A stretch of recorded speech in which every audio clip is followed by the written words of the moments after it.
و صبر ضیاء، صبر کردن این خودش یک نوری درخشان در حیات انسان است. میوه صبر بسیار شیرین است برادران عزیز و بزرگوار. صبر بسیار چیزی ضروری و لازمی است برای من و شما.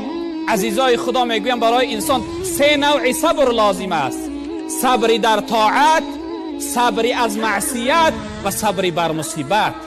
صبری در طاعت چیست برادر عزیز بزرگوار؟ وقتی نماز آمدی باید سراسیمه نباشی. وقتی در نماز داخل شدی باید سراسیمه نباشی. وقتی که حج رفتی باید بی خود نشوی، سراسیمه نشوی، در غضب نیایی. در هر نوع طاعت و عبادت و بندگی خدا صبر لازم است. صبری در طاعت و صبری از معصیت. در حالت گناه حاضر شدی، اون لحظه می آید که باید گناه انجام بدهی، باید خود به دست بگیری، صبر کنی و گناه انجام ندهی برادر عزیز بزرگوار.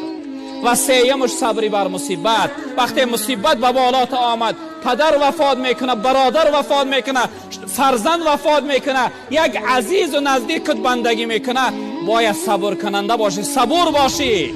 این جمله را در زبان بگو که انا لله و انا الیه راجعون، یعنی صبر در مصیبت داشته باشی. ثواب صبر از همه ثوابها بالاتر است برادران عزیز بزرگوار. جناب پیغمبر صلی الله علیه و سلم میفرمایند در روز قیامت وقتی خداوند ملائکه ها را امر میکرده است برای ادای ثواب عملهای من و شما، انسانی که مصیبت در بالاش آمده بود، انسانی که یعنی صبر در یک حالت دشواری و مشقت کرده بود، در نزد خداوند دعوا میکرده است.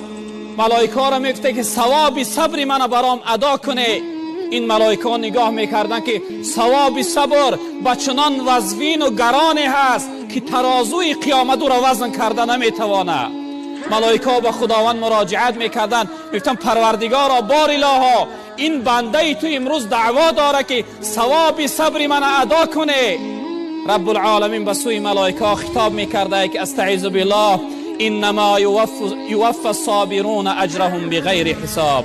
رب العالمین میگفته من امروز صبر کننده ها را به حساب ثوابشون براشون ادا میکنم.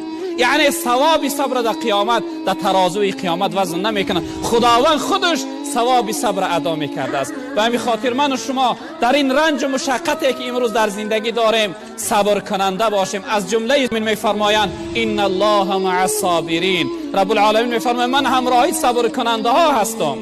یعنی انسانی که صبر داشته باشه در رنج و مشقت، در طاعت و عبادت، از گناه و معصیت صبر کنه،